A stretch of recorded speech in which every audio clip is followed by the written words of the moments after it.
మీరు చూసుకున్నట్లయితే మేఘాల మీద నేను ఇప్పుడున్నటువంటి చాలా మంది పొలిటీషియన్స్‌ని, ఇంక చాలా మందిని నేను అడిగేదేంటంటే, అడ్వొకేట్ సుబ్బు ఎన్ని సార్లు ప్రయత్నం చేసినా, ఎందుకని కనీసం మినిస్టర్ సీతక్క అపాయింట్‌మెంట్ కోసం ప్రయత్నం చేసినా గాని ఇవ్వట్లేరు.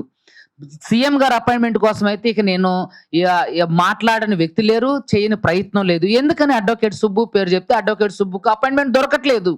ప్రజలందరికీ సమాధానం చెప్పాల్సినటువంటి అడ్వొకేట్ సుబ్బు ఏం సమాధానం చెప్తురు? ఇప్పుడు సీఎం గారి దగ్గరికెళ్ళి ఒక సిట్ లాంటి ఒక ఉన్నత విచారణ సంస్థని ఎయండి సార్ అని మాట్లాడడానికి అవకాశానికి కూడా దొరకట్లేదు. నేను లిటరల్‌గా డిప్యూటీ సీఎం గారికైతే వాళ్ళ మేనేజర్ గారికి, వాళ్ళ పీఏలకి, వాళ్ళ పర్సనల్ పీఏలకి నేను చూపిస్తా, కాల్ రికార్డ్ ఉంది మీకిస్తా. ఎన్ని సార్లు మాట్లాడినా, అదిగో సార్ అక్కడికెళ్లారు సార్ నేనన్నా ఆఖరికి మొన్న ఒక ప్రోగ్రామ్ జరుగుతుంటే అక్కడికి గూడా నేనొస్తా సార్ అంటే ఆళ్ళ పర్సనల్ పీఏ సార్ ఇక్కడికొచ్చినా కలవకపోవచ్చు అని చెప్పి నేను మధురకెళ్ళా. మధురకెళ్ళి సార్‌ని కలుద్దామని ఎళ్తే ఆ ప్రోగ్రామ్‌లు, ఈ ప్రోగ్రామ్ కనీసం ఎవరు కలవట్లా. ఎందుకు కలవకపోవడానికి గల